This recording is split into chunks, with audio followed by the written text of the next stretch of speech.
Lieutenant Alan Brooks stood at the observation deck of the space vessel Horizon, watching the stars blur past. He was tired. The past week had been busy with routine medical checkups for the crew. As the ship's medical officer, his job was to keep everyone healthy during their long journey to meet the Severians, an alien race that had contacted Earth 6 months ago. Alan was tall with brown hair and kind eyes. At 32 years old, he had already spent 5 years in space. He knew how to treat broken bones, space sickness, and even how to perform surgery in zero gravity. But he had never treated an alien before. Nobody had. "Lieutenant Brooks, please report to the command center," said a voice over the speaker. Alan sighed and walked to the elevator. He wondered what Captain Nancy Warren wanted now. The command center was busy when Alan arrived. Screens showed images of a beautiful blue-green planet, the Severian homeworld. "Ah, Brooks, there you are," said Captain Warren. She was a short woman with gray hair and a no-nonsense attitude. "We just received a message from the Severians. They have a medical emergency and are requesting our help." Alan raised his eyebrows. "They want human medical help? Don't they have their own doctors?" "Of course they do," said Susan Miller, the ship's cultural expert. She was a friendly woman with red hair who knew more about alien cultures than anyone else on board. But apparently this is a case their doctors can't solve. They specifically asked for a medical officer. Alan felt a mix of excitement and fear. What's wrong with the patient? "They didn't give details," said Captain Warren. "You'll find out. When you get there, you leave in 30 minutes. Take a medical kit and whatever else you think you might need." Alan rushed to the medical bay and packed his supplies. He included basic tools, medicines, and his tablet with medical references. He had studied the limited information they had about Severian biology, but there wasn't much. They were humanoid with 2 arms and 2 legs, but their internal organs were different. Their skin had a slight shine to it, and they were generally taller than humans. Soon he was sitting in a small shuttle with Susan and 2 security officers, Joe Green and Pam White. The shuttle descended through the atmosphere of the Severian world, landing on a flat area near a cluster of tall, crystal-like buildings. A group of Severians waited for them. Alan's first impression was that they were beautiful. Their skin had an iridescent quality that seemed to shift colors in the light. They had large, almond-shaped eyes that were mostly pupil, giving them an intense gaze. They were indeed tall. The shortest among them, still a head taller than Alan, one stepped forward. "I am Commander Nix, liaison to the humans. Thank you for coming so quickly." Susan spoke first. "Thank you for welcoming us. This is Lieutenant Alan Brooks, our medical officer." Nix turned to Alan. "The patient is this way. She has been in pain. For many days, our methods have failed to help her." They followed Nix into one of the crystal buildings. The interior was surprisingly warm and comfortable, with curved walls and soft lighting. They entered a room where a female Severian lay on a raised platform. Her iridescent skin looked dull, and her face was tight with pain. "This is Lyra," said Nix. "She is an important scientist in our space program." Lyra looked at Alan with large, pained eyes. "You are the human healer." Alan nodded and approached her. "I'm a doctor, yes. Can you tell me what's wrong?" "My legs," she said in a strained voice. "The muscles will not relax. They are locked tight and cause great pain. My legs won't close. Please massage me." Alan paused, a bit taken aback by her directness. He looked at Susan, who gave him an encouraging nod. "May I scan you first?" he asked, taking out his medical tablet. Lyra nodded, and Alan ran the scanner over her legs. The results showed severe muscle spasms, similar to what might happen to a human after extreme exertion or injury. "How long have you been like this?" he asked. 3 of your Earth weeks," said Lyra. "It began after I returned from a deep space mission." Alan studied the scans more carefully. "Your muscle fibers are damaged. On humans, we would treat this with rest, medication, and physical therapy." "We have tried rest and medications," said Nix. "What is this physical therapy?" "It includes exercises and massage, physical manipulation of the muscles to help them relax and heal. explained Alan. The Severians looked at each other with confusion. Physical contact as healing? Asked Nix. This is not something we practice. Alan realized that there might be a cultural issue here. Is physical contact not acceptable in your culture? It is rare outside of family units, said Nix. But if it will help Lyra, we will allow it. Alan turned to Lyra. With your permission, I'd like to try massaging your leg muscles to help them relax. It might be uncomfortable at first. Lyra nodded. Please proceed, I trust you. Alan began gentle massage techniques on Lyra's legs. Her muscle structure was similar to human muscles, but denser. As he worked, he could feel the tight knots begin to loosen. Lyra made a sound that Alan couldn't interpret. Am I hurting you? He asked, pausing. No, said Lyra.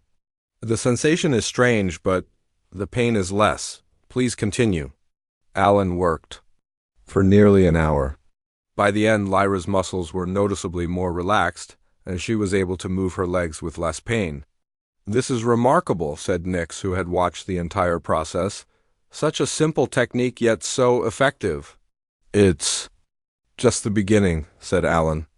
She need regular treatments and exercises to do between sessions. Will you teach our healers this technique?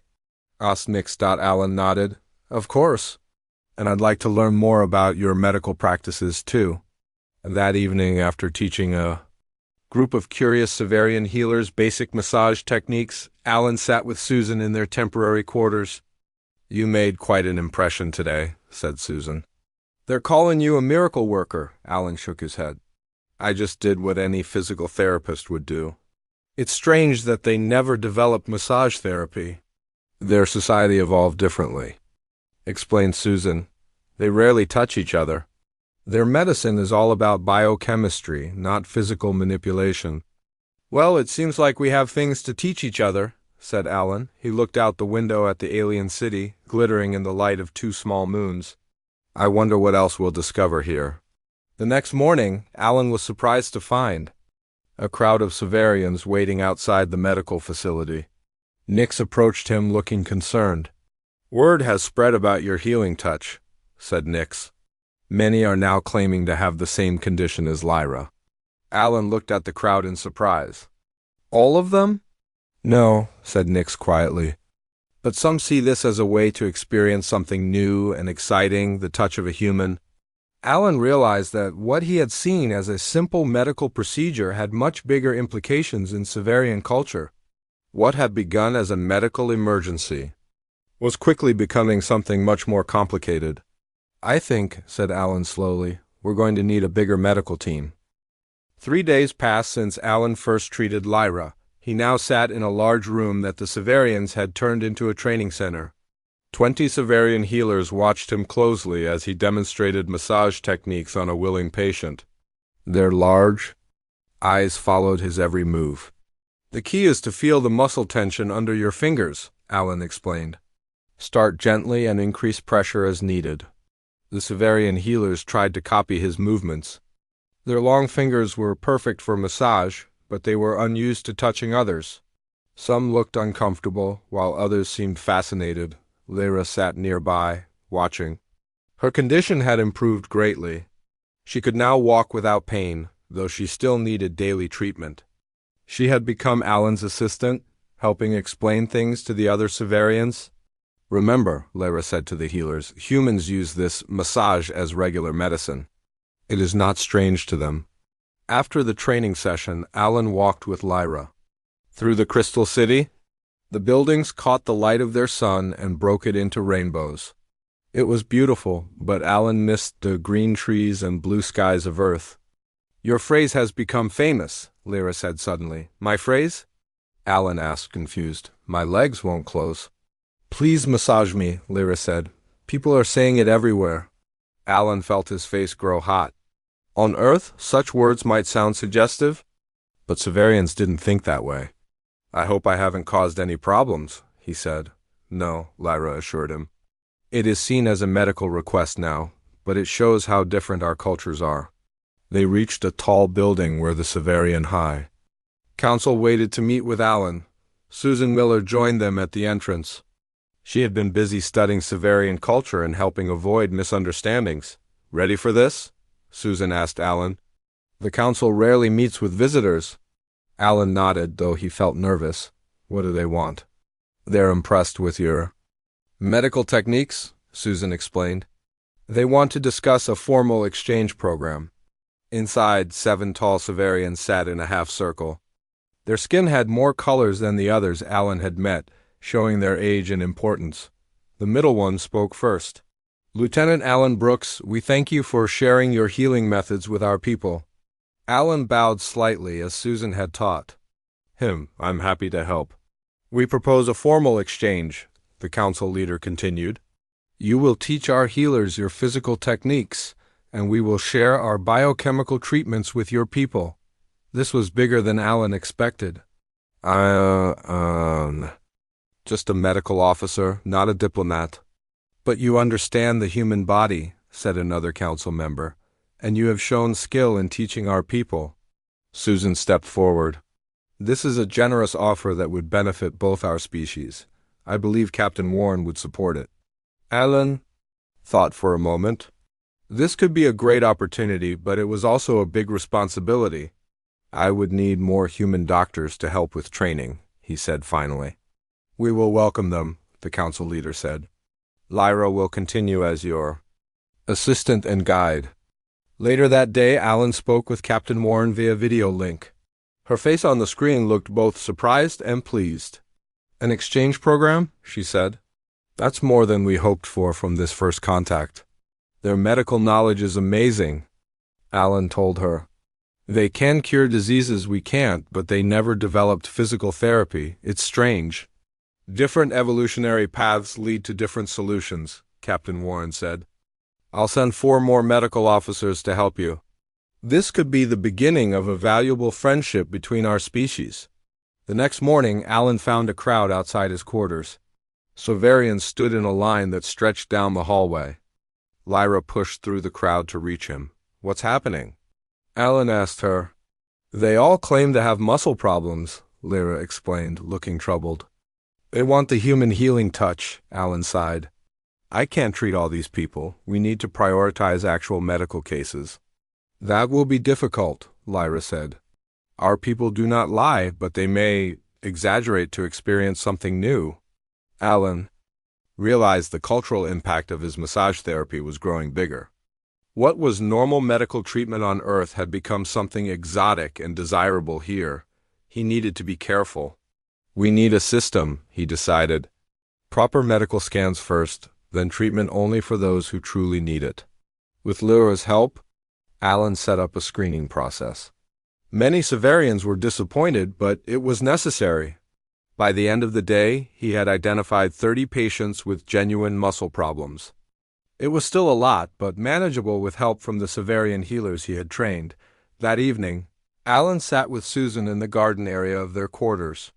The alien plants glowed softly in the dark, providing gentle light. "This massage therapy has turned into something much bigger than medicine," Susan said. Alan nodded, looking tired. "I never expected to cause such a stir." "Why are they so fascinated by touch?" "Severians evolved with less physical contact than humans," Susan explained. "Their family bonds are mostly expressed through biochemical signals, not hugs or touches. Physical contact is rare and usually only for practical purposes." "And now I've introduced a practical reason to touch," Alan realized. "Exactly," Susan said. "You've opened a door to a new type of interaction for them. It's a cultural shift." Alan thought about this. "Is that a good thing?" "Change isn't good or bad by itself," Susan said. "It depends on how it's handled." The next day, the 4 additional medical officers arrived from the horizon. Alan was relieved to see them. Dr. Ben Harris, Dr. Lisa Jones, Dr. Sam Adams, and Dr. Karen Scott would help share the workload. As Alan introduced them to the Severian healers, he noticed Lyra standing apart from the group. She looked uncomfortable. "Is something wrong?" he asked her quietly. "I feel strange," she admitted.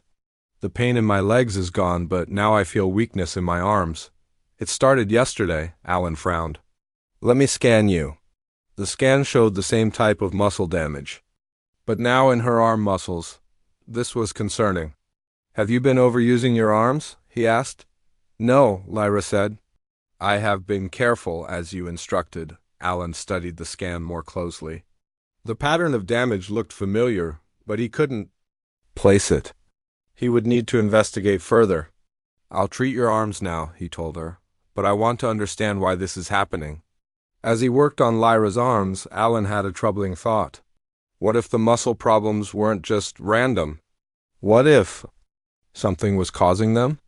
And if so, how many more Severians might be affected? He looked around at the busy training room, where humans and Severians worked together, learning from each other. This exchange program might turn out to be even more important than anyone had realized. Alan sat in the small lab the Severians had given him, looking at muscle scans from 20 different patients. It was late at night, but he couldn't sleep. Something about these muscle problems bothered him. There was a pattern he was missing. Doctor. Lisa Jones walked in with 2 cups of a warm Severian drink that tasted a bit like mint tea. She handed one to Alan. "You should rest," she said. "You've been working for 16 hours straight." Alan took a sip of the drink. "I know, but look at these scans. All of these patients have the same type of muscle damage. It's like tiny tears all through the tissue." Lisa looked at the images. "It does look similar. Could it be some kind of virus or disease?" "The Severian doctors checked for that," Alan said. "They found nothing. And their medicine is very advanced when it comes to diseases." Lisa sat down beside him. "What do all these patients have in common?" Alan pulled up a list of patient information. "They're all from different areas, different ages, different jobs." He stopped suddenly. "Wait, they all work in space travel." Lisa looked closer at the list. "You're right, every single one." Alan felt a surge of excitement. This could be the connection he was looking for. Lyra was on a deep space mission before her symptoms started. And she mentioned that her arm problems began after she helped with a test of a new ship engine. "So something about their space travel is causing this?" Lisa asked. "Maybe," Alan said. "We need to learn more about their ships." The next morning, Alan asked Lyra to take him to the Severian Space Center. It was a massive crystal building shaped like a spiral. Inside, engineers worked on strange-looking ships with no visible engines. "These are our quantum displacement vessels," Lyra explained. "They allow us to travel great distances quickly." "How do they work?" Alan asked. "They create a quantum field that moves the ship through space without traditional propulsion," Lyra said. "It's much faster than your engines." Alan looked at the ships with new interest. "Can I see the quantum field generators?" Lyra led him to a research area where a small version of the drive system sat on a platform. Engineers were running tests on it.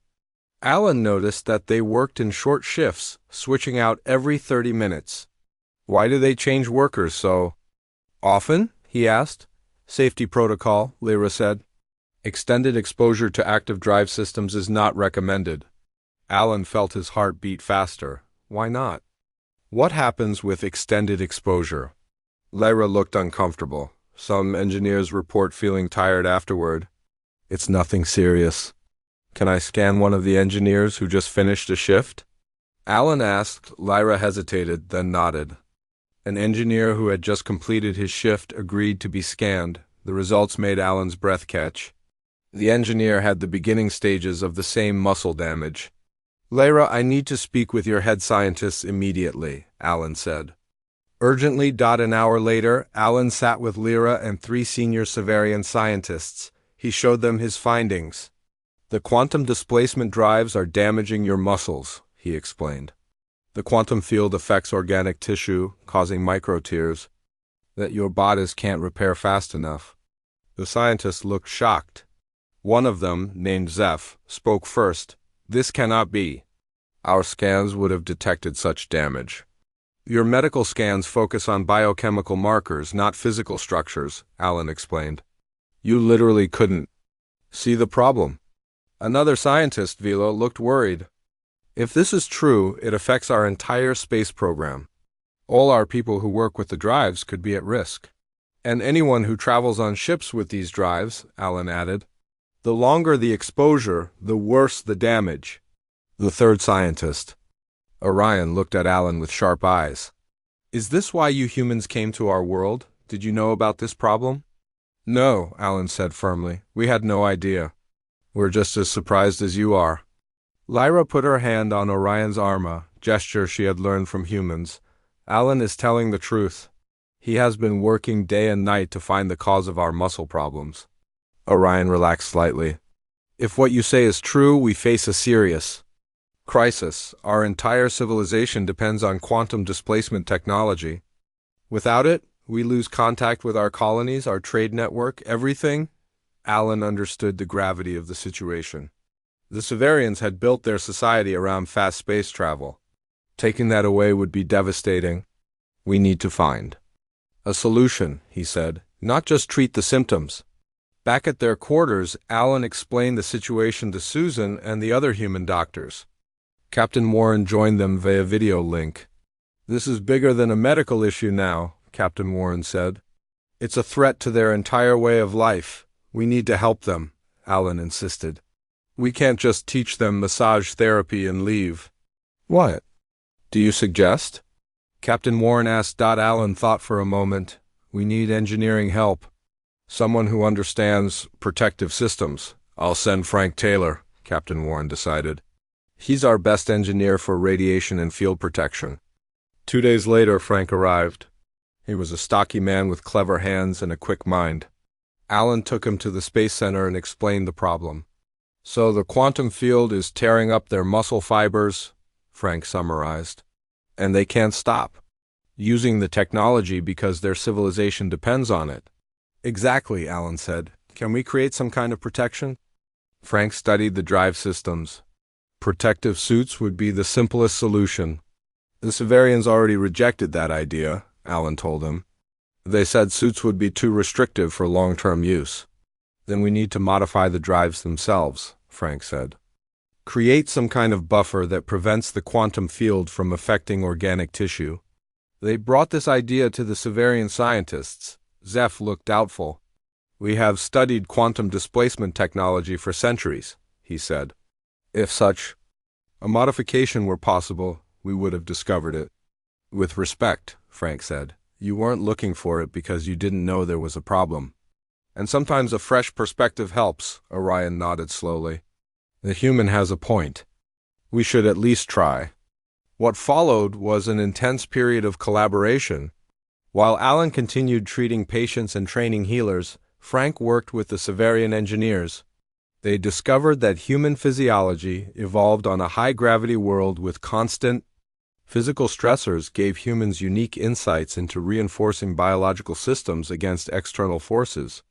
Humans are naturally built to resist physical stress, Frank explained to the engineers. That's why we developed massage therapy in the first place, to deal with muscle damage from our active lifestyles. The Severians found this fascinating. Their evolutionary path had led them to develop advanced biochemical responses instead of physical resilience.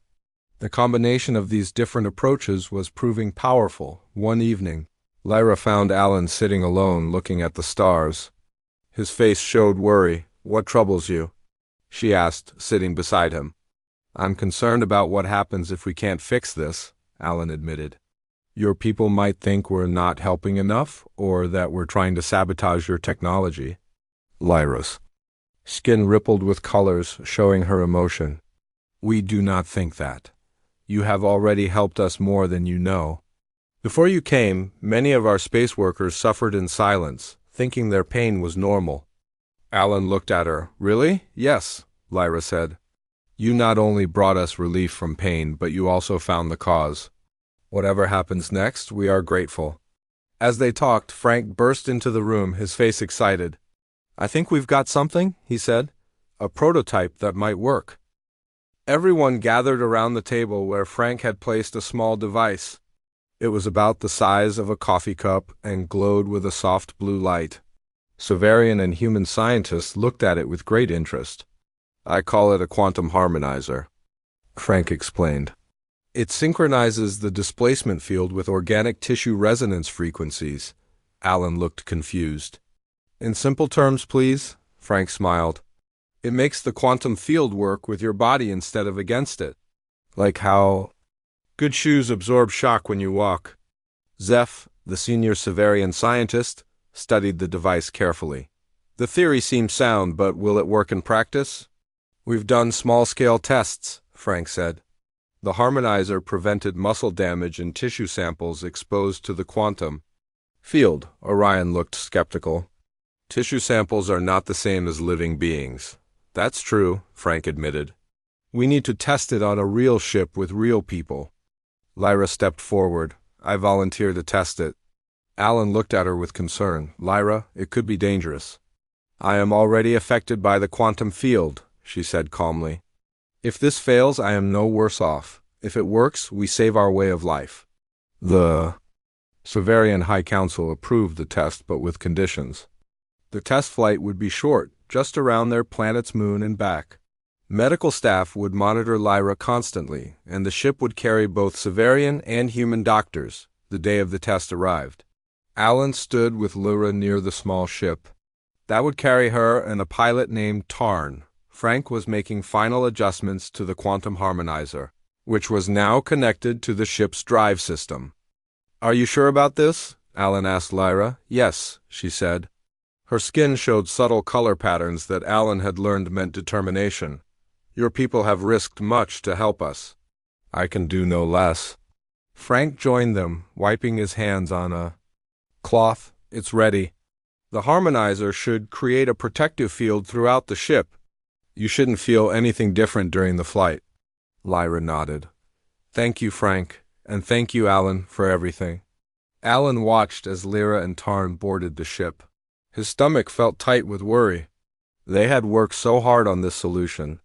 But there were still many unknowns. The ship rose silently into the air, then disappeared with a flash of light as the quantum drive activated. Now all they could do was wait. The test flight would take 2 hours. Alan paced in the control room where engineers monitored the ship's progress. Susan tried to distract him with small talk, but he couldn't focus. Finally, Frank put a hand on his shoulder. She be fine, Frank said. The harmonizer is solid work. I know, Alan said. I just can't help worrying. An hour and 45 minutes later, the ship reappeared in the sky and landed smoothly on the pad. Alan rushed outside with the medical team. Lyra and Tarn emerged. Both looking normal. How do you feel? Alan asked immediately, running a medical scanner over Lyra. I feel fine, she said. No pain, no discomfort during the flight. The scanner showed no new muscle damage. In fact, the existing micro-tears in her muscles seemed to have stabilized. Alan checked Tarn as well and found the same results. It worked, Alan said, his voice filled with relief and excitement. The harmonizer protected them from the quantum field. The news spread quickly through the Severian Space Center. Scientists and engineers crowded around, asking questions and wanting to see the harmonizer. The High Council called an emergency meeting to discuss the results. In the council chamber, Frank explained how the harmonizer worked. It creates a buffer between the quantum displacement field and organic tissue. The field still moves the ship through space, but it no longer damages living beings.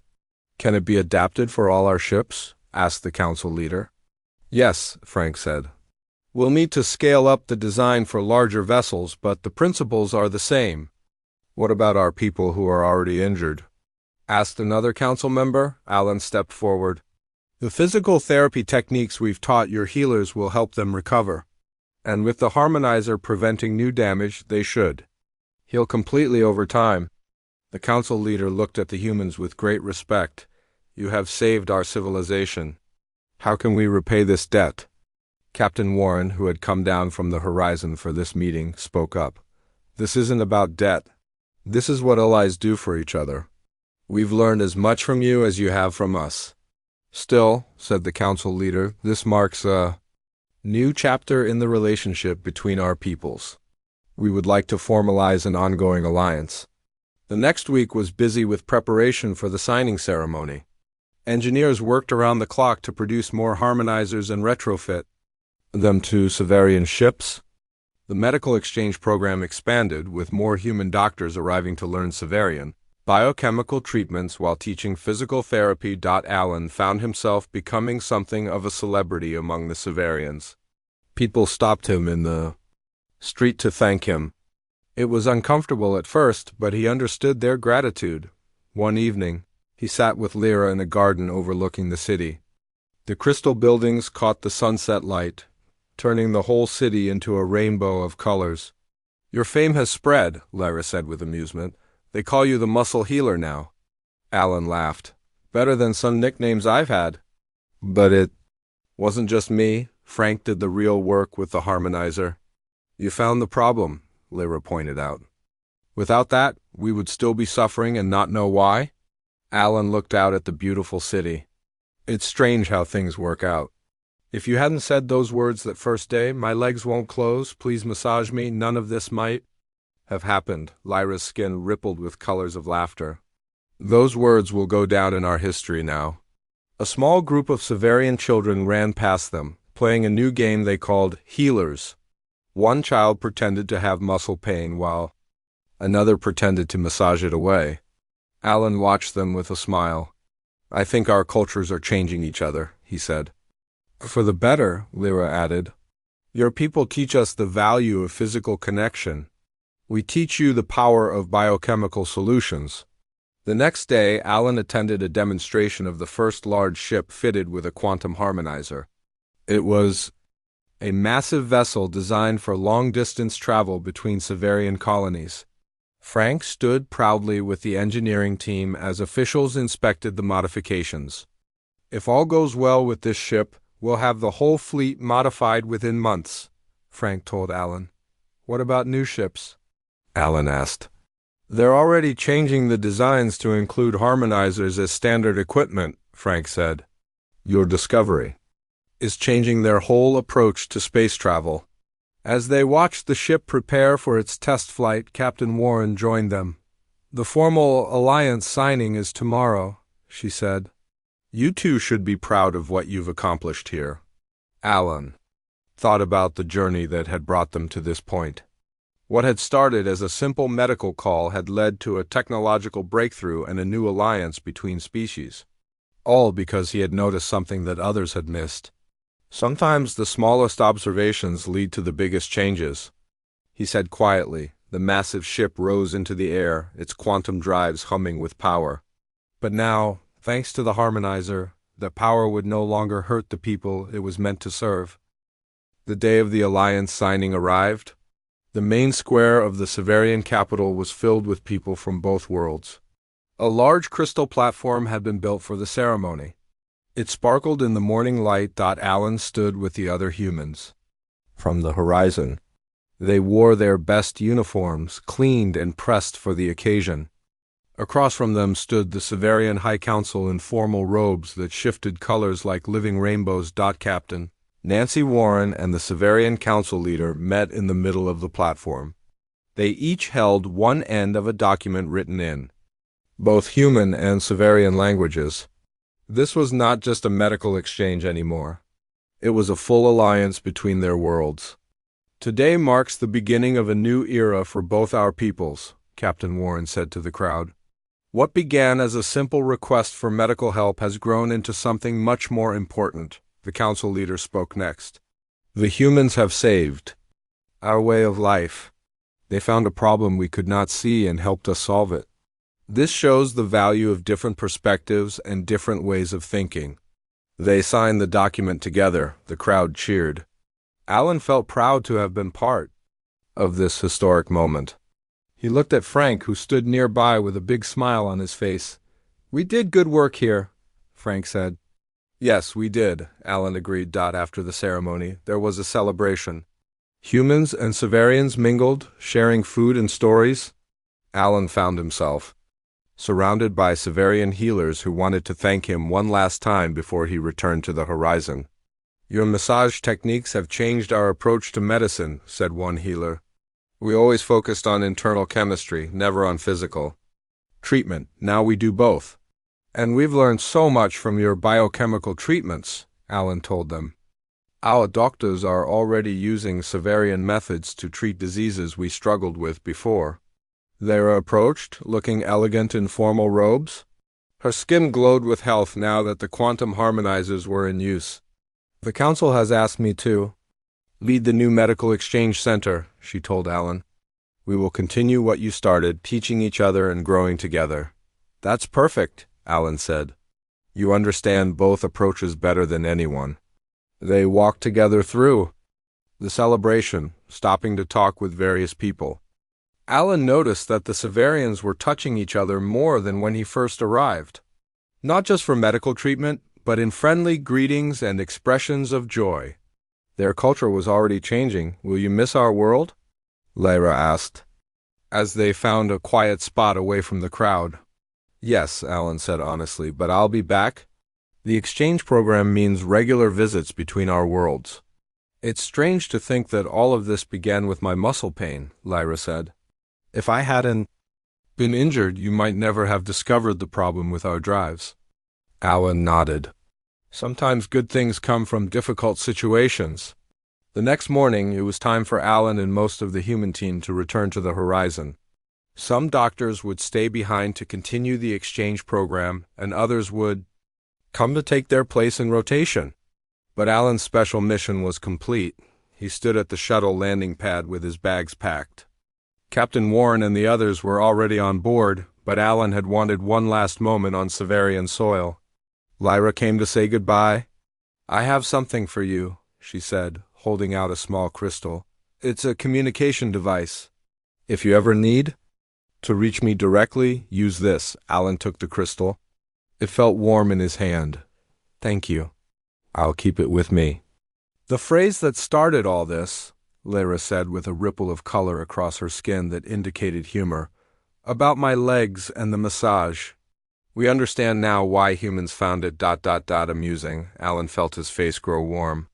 Cultural misunderstandings happen, indeed, Lyra said. But without that misunderstanding, we might never have discovered the problem with our drives. Sometimes communication that seems imperfect leads to perfect understanding. Alan smiled at her wisdom. I never thought of it that way.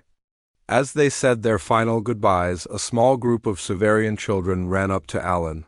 They had made him a gift, a small sculpture of hands healing muscles, made from crystal. It was simple but beautiful. Thank you, Alan said, deeply touched. I will keep this on my desk to remind me of your world. On the shuttle ride up to the horizon, Alan looked out the window at the beautiful blue-green world below. So much had changed in just a few weeks. What had started as a simple medical call had turned into a historic alliance. And it had all begun with those funny words. My legs won't close ... please massage me. Back on the horizon, life slowly returned to normal. Alan resumed his regular duties as ship's medical officer, but now he included Severian techniques in his treatments. The crew noticed the difference.